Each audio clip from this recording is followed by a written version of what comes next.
ज्ञानाञ्जनशलाकया चक्षुरुन्मिलितं तस्मै श्रीगुरुवे नमः। श्रीचैतन्यमनोभीष्टं स्थापितं येन भूतले स्वयं रूपकदा मह्यं ददाति स्वदान्तिकं। जय श्री कृष्ण चैतन्य प्रभु नित्यानंद श्रीद्वैत गदाधर शिवासदि गौरभक्तवृंद। हरे कृष्ण कृष्ण कृष्ण हरे हरे, हरे राम राम राम हरे हरे। तो आप सब भक्त जो यहाँ पर उपस्थित है, फेसबुक पर जो लाइव देख रहे हैं, ये स्पेशल संदेश हम आपके साथ शेयर करेंगे, जो कि कोरोना वायरस के कारण हम लॉकडाउन सिचुएशन में है और कुछ ही दिनों के पश्चात आप सब भक्त लोग भगवान रामचंद्र के आविर्भाव और शायद घर से ही उत्सव सेलिब्रेट करेंगे। किंतु एक रूप से देखा जाए तो ये अच्छा अवसर भी है भक्तों के लिए कि अधिक श्रवण कीर्तन करने का अवसर प्राप्त हुआ है। तो हमें इसका पूरा लाभ उठाना चाहिए। आज पूरा विश्व जिस तरह से कोरोना वायरस के विषय में चर्चा कर रहा है, कहा जाता है कि विश्व की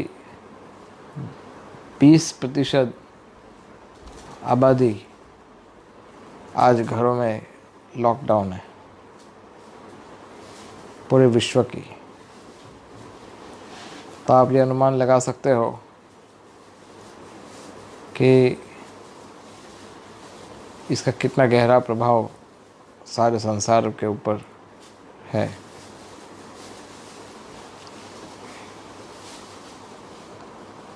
जब ये कोरोना वायरस का फैलना हो रहा था तो मैं यही सोच रहा था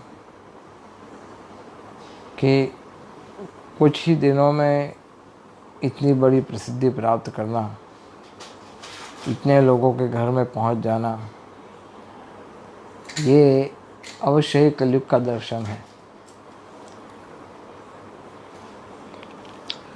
कलयुग में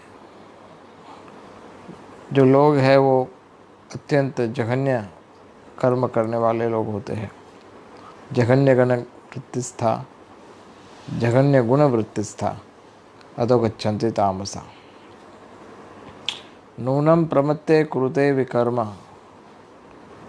जब मनुष्य प्रमत्त हो जाता है, पागल जैसा हो जाता है, तो वो प्रकृति का शोषण करता है और अपनी इच्छा पूर्ति करने के लिए किसी भी प्रकार के पाप करने से बिल्कुल भी हेजिटेट नहीं होता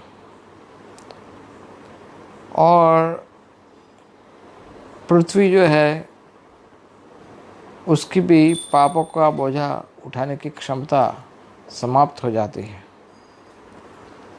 तो अलग अलग प्रकार के जो इस प्रकार के जो उपद्रव है वो लोगों को झेलने पड़ते हैं, जैसे कि बड़े बड़े युद्ध होना, सुनामी इत्यादि प्राकृतिक समस्याएं, भूकंप, बाढ़, फिर फॉरेस्ट फायर। तो ये जो कुछ हम देखते हैं, ये एक रूप से देखा जाए तो प्रकृति की ओर से सजा के रूप में मानवता को प्राप्त होता है और एक साथ सैकड़ों हजारों लोग मर जाते हैं। तो प्रकृति हमें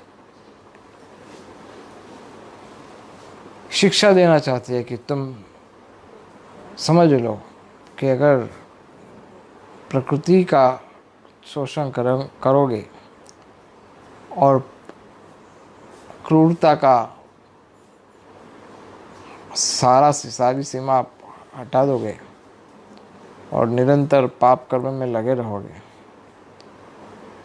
तो प्रकृति आपको साथ कभी नहीं देगी।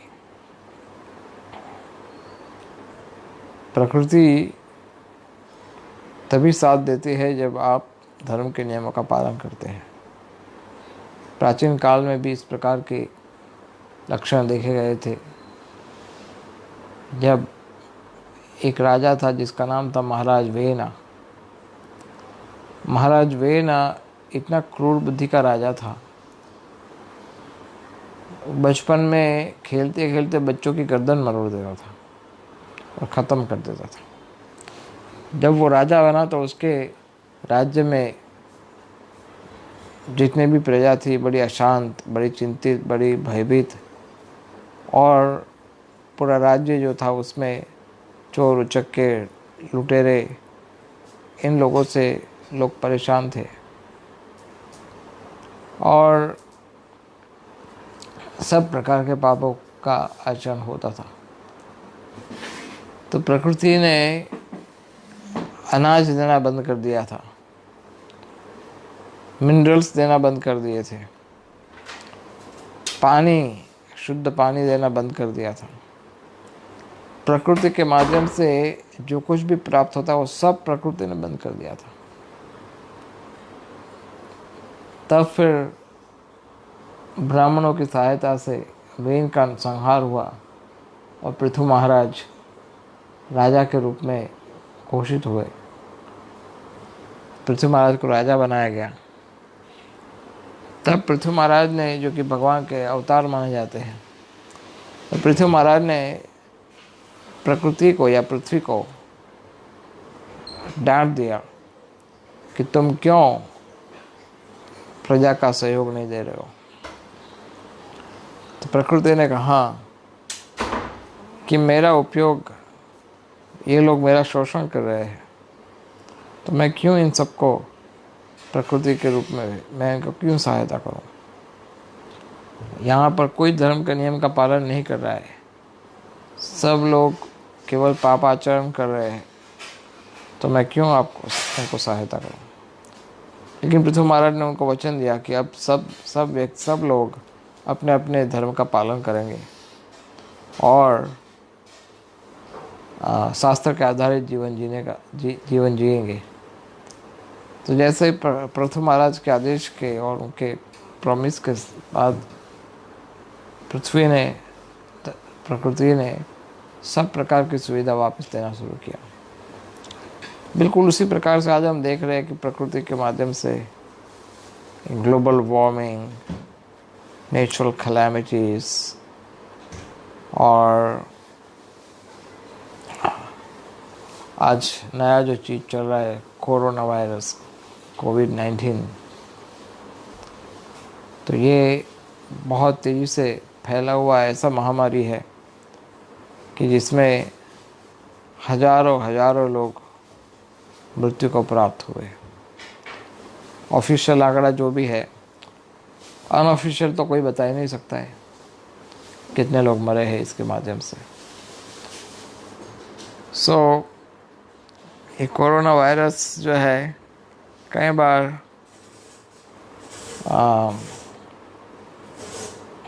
हम ये भी सोचते हैं इसको लेकर के कि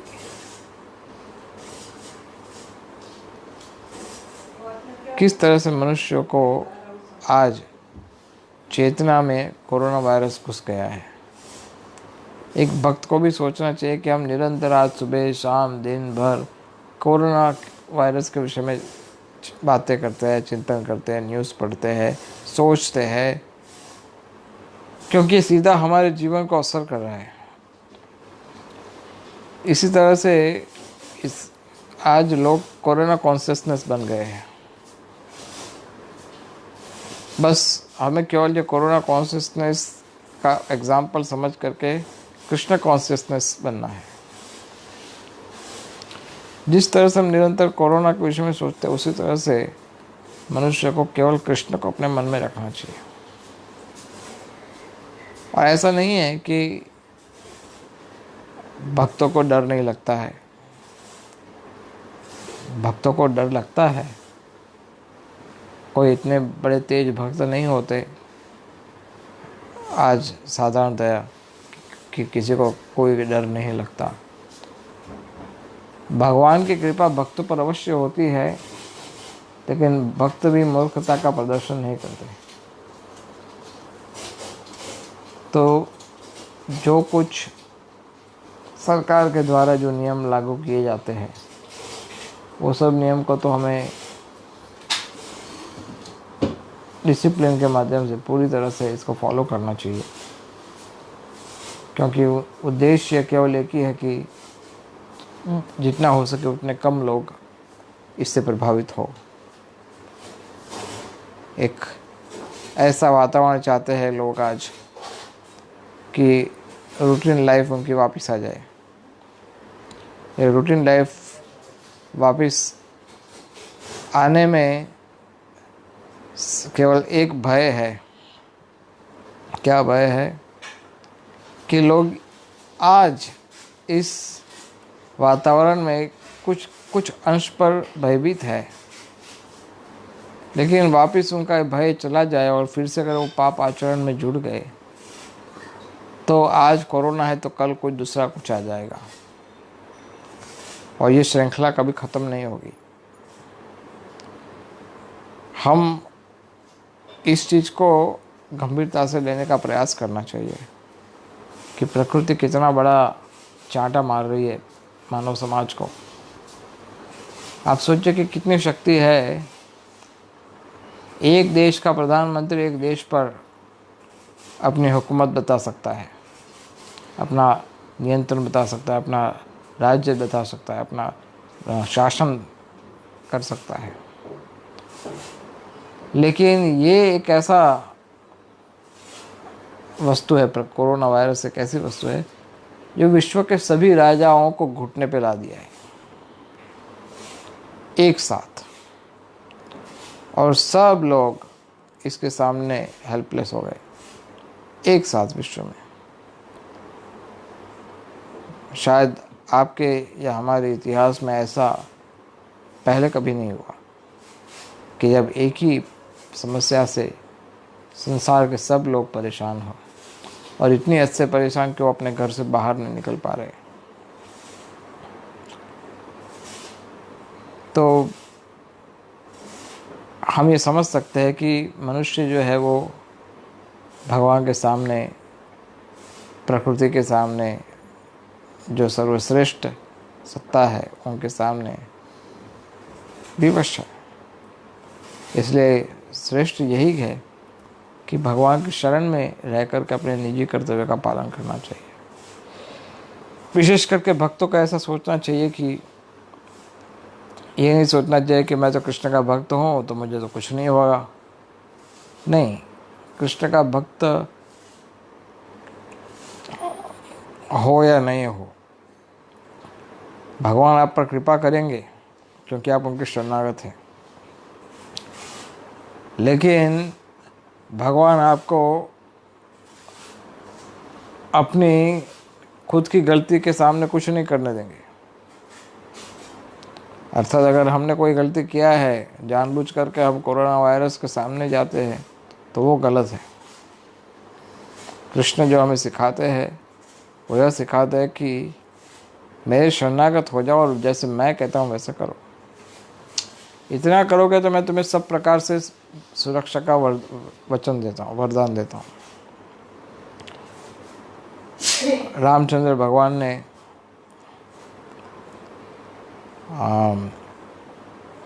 ये प्रसिद्ध श्लोक उच्चारण किया था, सकृदेव प्रपन्ना तवास्मीति याचते। इसका अर्थ ऐसा है कि केवल कोई एक बार ऐसा बोल दे कि हे राम, मैं आपकी शरण में हूँ, मैं आपका शरणागत हूँ, अभयम ददामि। रामचंद्र कहते हैं कि उसको मैं तुरंत ऑन द स्पॉट अभय दे देता हूँ। डोंट फियर, मा शुचा। भगवद गीता में भगवान कहते हैं मा शुचा, डोंट फियर। अभयम, तुरंत अभय दे देता हूँ, तुरंत ऑन द स्पॉट, इंस्टेंटली। तुरंत अभय प्रदान होता है। भजा हुरे मना श्री नंदन नंदना अभय चरणारविंदरे। इसलिए हे मेरे मन, भजन करो अभय चरण, जो कृष्ण के चरण है उसका स्मरण करने मात्र से अभय प्राप्त होता है। तो अभय देने वाले इस चरण का चिंतन करना चाहिए। भयम द्वितीय द्वितीय वयम द्वितीय विनिवेश स्यात्। भय जो है वो साक्षात भयभीत होता है भगवान से। इसलिए भक्त जो होते भयभीत नहीं होते, क्योंकि वो जानते हैं मारो भी राखो भी, जो इच्छा तो मार, नित्य दास प्रति तो अधिकार। कृष्ण आपकी इच्छा है तो मारो, आपकी इच्छा है तो रक्षा करो। जैसे आपको जो इच्छा है वो आप कर सकते हो। मनुष्य भक्त वही होता है जो अपने शरीर को त्याग करने से भयभीत नहीं होता। वो इसलिए भयभीत नहीं होता क्योंकि उसने भगवान के चरणों में कुछ सेवा अर्पण की है। इसलिए वो भयभीत नहीं होता कि अगर भगवान चाहे तो मुझसे ये शरीर छुड़वा भी सकते हैं, और भगवान चाहे तो मुझे इस शरीर में फिर से मौका दे सकते हैं कि मैं और सेवा कर सकता हूँ। लेकिन महत्वपूर्ण बात है कि उसने कुछ सेवा की होगी तभी उसको भय नहीं लगेगा। तो हमें भयभीत होना या नहीं होना ये तो बात की बात है।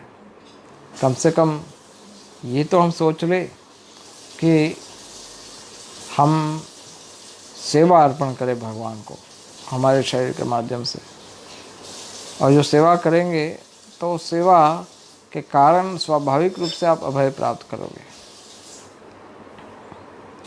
कम से कम ये तो हम कर सकते हैं। ये शरीर जो है वो भगवान ने हमें दिया है उनकी सेवा के हेतु। सनातन गोस्वामी तो इतने महान भक्त थे कि चैतन्य महाप्रभु उनको ऐसा कहते थे कि ये मेरा शरीर है, तुम्हारा शरीर जो है वो मेरा शरीर है, इसे तुम इसको मेरी परमिशन के बिना त्याग नहीं कर सकते। हम ऐसा मानते हैं, हम ऐसा कहते हैं कि ये मेरा शरीर जो है वो भगवान का है, लेकिन ऐसे आचार्य जो होते हैं भगवान के प्रिय भक्त सनातन गोस्वामी जैसे, उनके लिए तो भगवान खुद ऐसा कहते हैं कि ये तुम्हारा शरीर मेरा है। ऑफ कोर्स ये बड़ा दुर्लभ होता है कि भगवान कहे कि ये तुम्हारा शरीर मेरा है। जनरली हम लोग कहते हैं कि मेरा शरीर भगवान आपके चरणों में है। तो हमें ऐसा सेवा करना चाहिए कि जब भगवान खुद ये कहे कि तुम्हारा शरीर वो मेरी संपत्ति है, मैं उसको जब जैसे चाहूँ वैसे उसका उपयोग कर सकता हूँ। ये तभी हो सकता है जब भगवान देखते हैं कि भक्त पूर्ण रूप से शरणागत है। इसका अर्थ होता है मारो भी राखो भी, जो इच्छा तुम्हार, नित्य दास प्रति तू अधिकार। कृष्ण आप जैसे जो चाहे आप करना है मुझसे कर सकते हो। नचाओ नचाओ मोरे नचाओ उद्भट। आप जैसे मुझे नचाना चाहो वैसे नचा सकते हो। मैं आपकी सेवा के लिए कार्य करने को तैयार हूँ। रामचंद्र भगवान ने वचन दिया था कि मेरे शरणागत हो गए तो मैं तुम्हें अभय दूंगा। वैसे ये तब हुआ था। मैं सोचा आपके साथ थोड़ा रामचंद्र के विषय में बात करें। जब हनुमान जी लंका पहुंच गए थे तो हनुमान जी पहुंचे थे middle of the night, almost शुरू हो रहा था, रात्रि का कुछ प्रहर चले गए थे तब हनुमान जी पहुंचे थे, और उनका काम था सीता को ढूंढना। तो हनुमान जी ने देखा कि लंका के जो शहर था, श्रीलंका जो था, बहुत ऑपुलेंट नगरी दिख रहा था, जिसमें सुवर्ण के घर थे आलीशान, बड़े बड़े राजमार्ग, बगीचे, बड़े बड़े सुंदर उपवन, बहुत सुंदर जगह थी। और 99% लोग शराब के नशे में पड़े थे। तो हनुमान जैसे वहाँ पहुँचे तो उन्होंने पर बड़ा बदबू आया कि सब लोग शराब पीकर गिरे पड़े और लोग इतने सुखी थे, इतने प्रसन्न थे कि उनको किसी चीज़ की कोई कमी नहीं थी। रावण के राज में सब कुछ सब प्रकार से भौतिक रूप से संपन्न थे, किसी चीज़ की कोई कमी नहीं थी। रावण जो था वो भी कुरूप नहीं था। कुछ लोग कहते हैं कि रावण देखने में बड़ा भयानक होगा या उसको अगली होगा, लेकिन वास्तव में रावण के विषय में जो वर्णन शास्त्र में आता है तो रावण का शरीर जो था वो बड़ा अच्छा हृष्ट-पुष्ट था, चौड़ी छाती थी, चेहरा उसका सुंदर था कि उसका कलर जो था वो ब्राउनिश था और उसके छाती में ऐरावत के द्वारा किया गया एक होल था, छाती में एक खड्डा था कि ऐरावत के साथ युद्ध करते हुए ऐरावत ने उस पर प्रहार किया। और इसके अतिरिक्त रावण के शरीर पे संपाति के द्वारा, चोंच के द्वारा किए गए निशान थे, वो उसके शरीर में फंस गए थे, अर्थात वो खड्डा पड़ गया था, तो वो अपने कपड़े से उसको ढक लेता था हमेशा रावण। लेकिन अन्यथा रावण बहुत सुंदर था और उसके पास बोलने का इतना स्किल था, वर्ड जगलरी, कि वो किसी भी व्यक्ति को बोलने से आकर्षित कर सकता था। उस वेरी इंटेलिजेंट पर्सन, बहुत बुद्धिमान था। और जो रावण के दूसरे रूपों का बात करते हैं कि वो बड़ा भयानक है रावण का रूप, तो रावण जब क्रोध में आता था या रावण जब काम से प्रभावित होता था तब वो अगली हो जाता था, तब वो ऐसा रूप लेता थे, भयानक रूप लेता था। लेकिन अन्यथा रावण का कोई देख के ऐसा बोलेगा नहीं कि ये रावण हो सकता है, शायद गलत हो रहा है ऐसे, शायद रावण ऐसा दिखने में, ऐसा व्यक्ति थोड़ा सज्जन होगा, अच्छे गुण होंगे उसमें। और रावण की सौंदर्य से मोहित होकर के रावण के नए नए तभी कुछ माना जाता है कि 12,000 रानियाँ थी रावण की, और उसने उन रानियों में से 84 लाख योनियों में से अधिकतर सभी योनियों में से एक एक रानी थी उसकी। आई मीन जो प्रसिद्ध है वो सब। नाग कन्याएँ थी, सुतल लोक की राजकुमारियाँ थी, गंधर्व लोक की राजकुमारी थी, सत्यलोक की राजकुमारियाँ थी, और इतनी सारी 12,000 रानियों, सब लोग रावण को पसंद करते थे। ऐसा नहीं कि रावण एक को शादी किया दूसरे को छोड़ दिया, लेकिन सब लोग रावण को पसंद करते थे। और इन सब के बीच में रावण एक पूर्ण भोगी व्यक्ति की तरह, लंपट की तरह पड़ा रहता था। और जब हनुमान वहाँ पहुँचे तो उन्होंने देखा कि इतने सारे महल, इतनी सारी रानियाँ, बड़े एक एक कमरे में 10-10 बेड लगे हुए थे और पूरा ऑपुलेंट था। तो घूमते घूमते बीच में उसने सोचा कि मैं इसमें से सीता को ढूंढूंगा। ये सब रानियाँ जो नींद में है, सोती हुई, सब शराब पी हुई है। हनुमान तो ऐसे ब्रह्मचारी थे, तो उनको तो ये ठीक नहीं लगा कि ऐसा कैसे मैं सबको देखूंगा। लेकिन बाद में सोचूंगा अगर मैं किसी को देखूंगा नहीं तो मैं सीता को ढूंढूंगा कैसे। हो सकता है कि यहाँ से मैं सीता को बिना ढूंढे ही चला जाऊँ। तो वो सोचे कि लेकिन मैं काम से प्रभावित भी तो हो सकता हूँ इससे। तो वो सोचने लगे कि मुझे क्या करना चाहिए। तो वो सोचने लगे कि मैं निरंतर राम राम राम निरंतर उसका उच्चारण करता हूँ, इससे काम का प्रभाव मुझ पर ना हो। तो निरंतर भगवान के नाम का आश्रय लिया उन्होंने, और ये भगवान के नाम का आश्रय ले करके वो सब जगह घूमते घूमते एक जगह पहुँचे जहाँ पर एक बड़ा विशाल भुजाओं वाला एक व्यक्ति खराटे ले रहा था और मुंह खोल करके। तो हनुमान ने सोचा कि ये 100% ये कोई मूर्ख व्यक्ति है, लेकिन इसके बिस्तर के ऊपर एक सफ़ेद चादर है सिल्क का। तो इसने अनुमान लगाया कि नहीं ना मानो तो भी ये रावण ही लग रहा है। तो सारे लक्षण चेक किए, छाती पर होल भी था, तो ये सब चेक किया तो हाँ यही रावण है। और उसके बाजू में एक बड़ी स्वर्ग की अप्सरा जैसी सुंदरी शराब के नशे में सो रही थी। तो एक बार सोचा हनुमान ने कि ये हो सकती है सीता।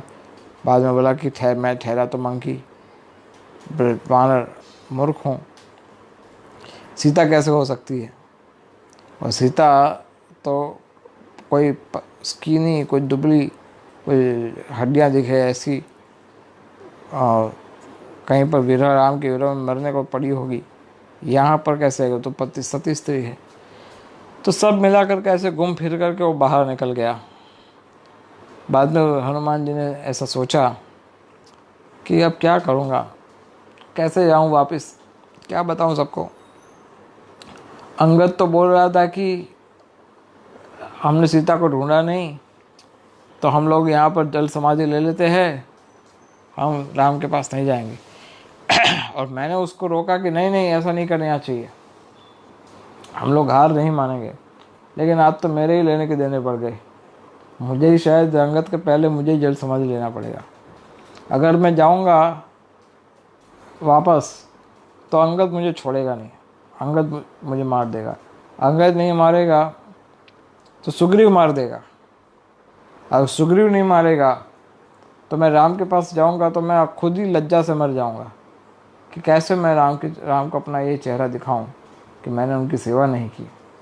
तो ये भाव है हनुमान जी का कि भक्त जो होते हैं वो अपना चेहरा भगवान को तभी दिखा सकते हैं या दिखाना चाहते हैं जब उसने कुछ सेवा की हो।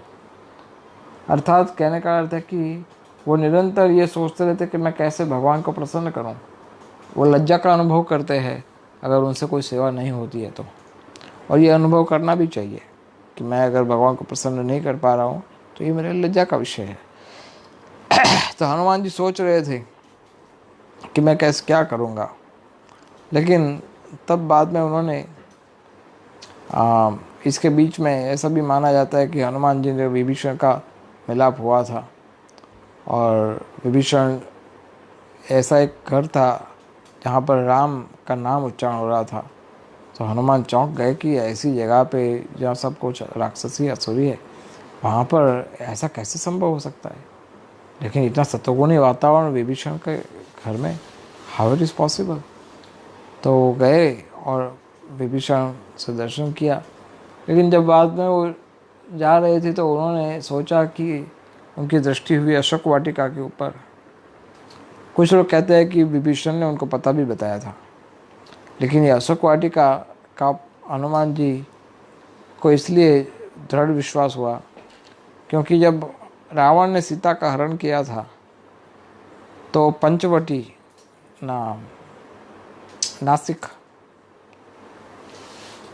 नासिक में रहते थे। नासिक से उनका वही पंचवटी, वहाँ पर उनका हरण हुआ था। तो पंचवटी का जो एरिया है वहाँ पर आज भी बहुत सारे अशोक वृक्ष है, ऐसा माना जाता है। सीता के टाइम पे बहुत अशोक वृक्ष थे और हनुमान जी, सीता को अशोक वृक्ष बहुत पसंद थे। तो ये अनुमान लगाया हनुमान जी ने कि रावण जब आया होगा तो रावण ने देखा होगा कि पंचवटी के पास बहुत सारे अशोक वृक्ष है, क्या पता सीता को ये अशोक वृक्ष बहुत पसंद होंगे, इसलिए राम ने ये जगह चुना होगा।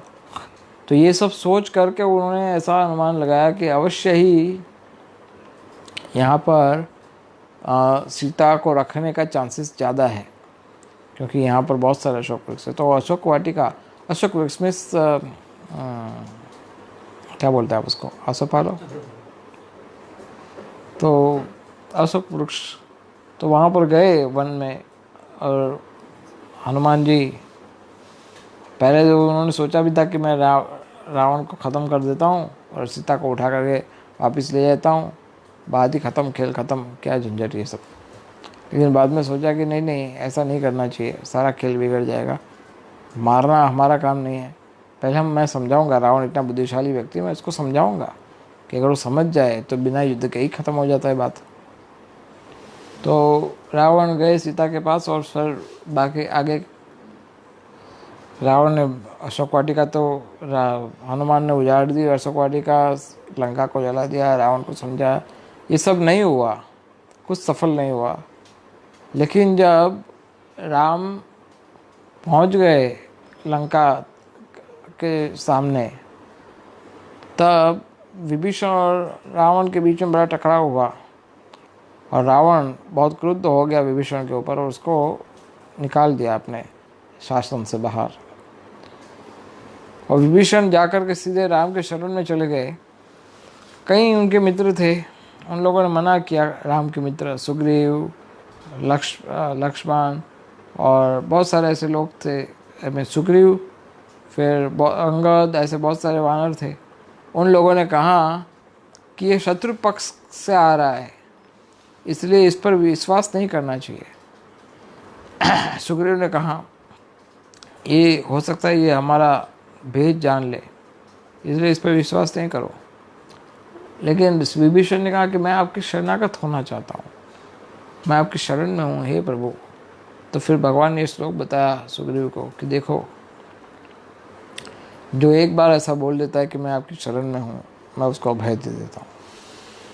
इसलिए विभीषण मेरा भक्त है और इसलिए मैं उसको लंका का राजा बनाता हूँ, लंका का राजा घोषित करता हूँ। तो विभीषण सुग्रीव ने कहा कि अगर रावण आपके चरणों में गिर गया और उसने क्षमा मांग ली और आपसे शरणागत हो गया, तो फिर तब आप क्या करोगे? तो विभीषण को तो तुमने राजा बना दिया लंका का, तो रावण को क्या करोगे? तो राम ने कहा कि तुम भूल रहे हो सुग्रीव, लंका का राज मैंने विभीषण को दिया, लेकिन मेरे पास अभी अयोध्या का राज भी पड़ा है, मैं उसको अयोध्या का राजा बना दूंगा रावण को। तो ऐसे दयालु है राम, जो सुनते ही सुग्रीव की आंखों में पानी आ गया। कितने कृपालु है राम कि जो शरणागत होते हैं उसको अभय प्रदान करते हैं। तो जो भक्त होते हैं उन लोग को ये लॉकडाउन के पीरियड में इस भगवान के शरणागत होने का प्रयास करना चाहिए। ऐसे तो आप सब शरणागत है ही, हम सब भगवान की सेवा में जुड़े हुए हैं, लेकिन सबको घर के भीतर रहना है। तो एक रूप से देखा जाए तो भगवान की योजना से हमें अधिक श्रवण कीर्तन करने का अवसर प्राप्त हुआ है। हमेशा हम लोग बोलते हैं ना, प्रभु जी हम बहुत व्यस्त है, बहुत बिजी है, हमें शास्त्र पढ़ने का समय नहीं मिलता, हम ज़्यादा सेवा नहीं कर पाते। देखो, भगवान ने आपको पूरी सुविधा दे दी, आप घर पे रहो, अधिक माला का जप करो, अधिक ग्रंथों को पढ़ो और अधिक कथा सुनो। तो मैं तो एक्चुअली ऐसा सोच भी रहा था, 21 दिन का लॉकडाउन है तो हम 21 दिन कथा ही क्यों ना सुने, रोज़ ही कथा सुनना चाहिए। करना क्या है घर में बैठ करके। रोज़ भगवान के साथ भगवान के दिव्य कथाओं को सुनना चाहिए और संदेश उनसे ग्रहण करना चाहिए। और अधिक श्रवण कीर्तन करने से हमारा हृदय भी पवित्र हो जाएगा और अधिक पवित्र होगा और आपको शक्ति मिलेगी। जैसे ही आपका लॉकडाउन ख़त्म हो जाता है तो तुरंत आप प्रचार के लिए निकल पड़ सकते हो। प्रचार आपका प्रतीक्षा कर रहा है, आपको केवल अपने आप को तैयार करना है। लोग आज इस समय बड़े भयभीत हैं ये अपने जीवन को लेकर के, तो हमें प्रयास करना चाहिए कि कृष्ण भावनामृत का संदेश उनको सुनाने का प्रयास करना चाहिए। हो सकता है कि उनकी चेतना में कुछ परिवर्तन आए। तो आप सब भक्त लोग जो जुड़े हुए हो, और अधिक प्रयास कीजिए श्रवणम कीर्तनम करने के लिए। और आप खुद भी ये समझ रहे हो कि पाप क्या इतना बड़ा कीमत चुका रहे हैं आप, पूरा संसार, पूरा विश्व आज अपने किए का इतना बड़ा कीमत चुका रहा है, तो कम से कम हम तो उस पाप से बच ले। हम तो कम से कम मन से भगवान के शरणागत हो जाए, हृदय से भगवान की भक्ति में जुड़े, ताकि हम उन पाप के बोझे में हमारा कोटा ना डाल दे। तो इसलिए हमें अपने आप को बचाना है माया के प्रभाव से, और श्रवणम कीर्तन के अधिक बल देना चाहिए। इस तरह से भक्त जो होते हैं वो कोरोना वायरस के साथ व्यवहार करता है। कोरोना वायरस भले नाम कोई भी हो, कोविड-19 और व्हाटएवर नाम, ये वायरस एक रूप से देखा जाए तो हमारे लिए अच्छा भी है। कैसे? आप अधिक भगवान का शरणागत हो पाएंगे। और एक रूप से देखा जाए तो पूरे विश्व में अगर समझ लो कि 20% लोग पूरे विश्व में लॉकडाउन सिचुएशन में है, तो उनको कम अवसर प्राप्त हो रहा है 4 नियमों का भंग करने के लिए। वो आहार, मांसाहार, नशा, जुआ, व्यभिचार, ये सब चीज़ों से उनको कम अवसर प्राप्त हो रहा है, अर्थात पाप का बोझा अपने आप कम हो रहा है, भले कुछ ही दिन के लिए, लेकिन पाप का बोझा अपने आप कम हो रहा है। और प्रकृति को भी कितना आसान है। मैं कोई कल ही आर्टिकल में कहीं न्यूज़ में सुन रहा था कि पूरे भारत में, विशेष करके दिल्ली में, पॉल्यूशन इंडेक्स जो है वो इतनी हद से नीचे उतर गया, जैसे मान लो कि अब सांस लेने को आपको मन करेगा। पूरे विश्व में आज आप सोचिए कैसा विश्व, पूरे भारत में आप देख लो, सब लॉकडाउन सिचुएशन में कम से कम पॉल्यूशन हो गया, कम से कम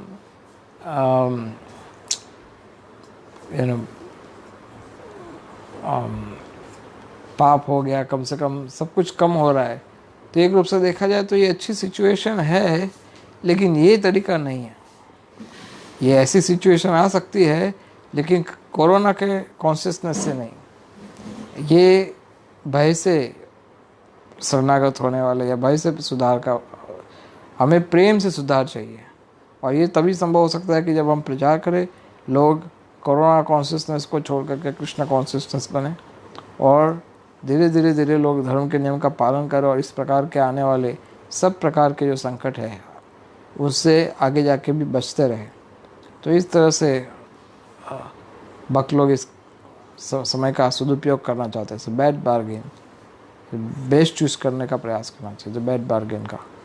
तो इस तरह से हमें अपना पूरा प्रयास करना चाहिए, और इससे भयभीत नहीं होना है, लेकिन श्रवणम कीर्तन बढ़ाना है। So thank you very much. Hare Krishna.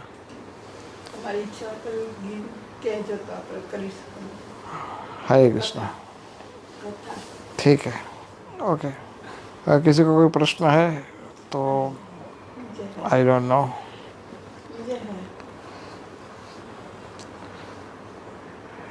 Anybody has any question can write in the comment.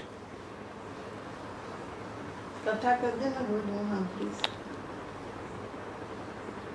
ये हमने आपको सुझाव दिया है प्रतिदिन कथा का, तो आप हमसे कोऑर्डिनेट कर सकते हैं इसके विषय में, और we will continue this if you want. अगर किसी को कोई प्रश्न है तो पूछ सकते हैं।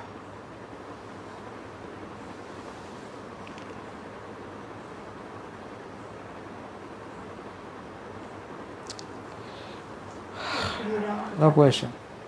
Okay. Hare Krishna. Thank you.